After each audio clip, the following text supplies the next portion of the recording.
আমরা টোটো করে ২১ কিলোমিটার প্রায় পথ অতিক্রম করব গিরি গোবর্ধন পাহাড়। যে পাহাড়টি কৃষ্ণ আঙুল দিয়ে তুলে গোকুলবাসীকে বৃষ্টির হাত থেকে রক্ষা করেছিলেন। প্রথমেই আমরা চলে আসব কুসুম সরোবরে। এখানে রাধা এবং তার গোপীরা ফুল তুলতে আসতেন, সেই জন্য এটার নাম হচ্ছে কুসুম সরোবর।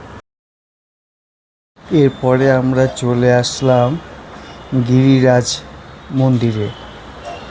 এই মন্দিরে ভিতরে যদিও ছবি তোলা নিষেধ, তা সত্ত্বেও আমরা ছবি তুললাম এবং এর পাশে রয়েছে একটা শিব মন্দির।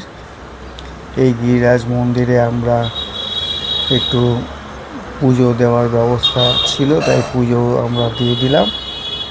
পুরো পথ জুড়ে গোবর্ধন পর্বতে বিভিন্ন আকারে পবিত্র শিলা দেখতে পাওয়া যায়। ভক্তরা এই শিলাকে সাষ্টাঙ্গে প্রণাম করেন।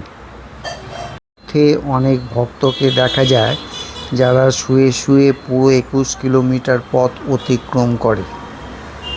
এই দুটো কুণ্ডকে ব্রজধামের সবথেকে পবিত্র স্থান মনে করা হয়। শ্রীকৃষ্ণ এবং রাধারানীর পবিত্র লীলার সঙ্গে এই কুণ্ড দুটি ওতপ্রোতভাবে জড়িত। এগুলি ব্রজধামের সবচেয়ে পবিত্র জলাশয় বলে গণ্য করা হয়। বৈষ্ণব বিশ্বাস অনুযায়ী শ্রীকৃষ্ণ নিজের বংশী দিয়ে শ্যামকুণ্ড এবং রাধারানী তার হাতের কঙ্কন দিয়ে রাধাকুণ্ড খনন করেছিলেন। এখানকার আধ্যাত্মিক পরিবেশ অত্যন্ত শান্তিপূর্ণ। এরপর আমরা চলে আসলাম মথুরায় কীর্তি মন্দিরে। এই মন্দিরটি রাধার মায়ের উদ্দেশ্যে তৈরি।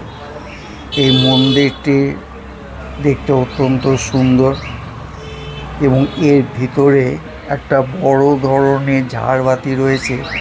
সেই ঝাড়বাতি আমরা এসে দেখলাম।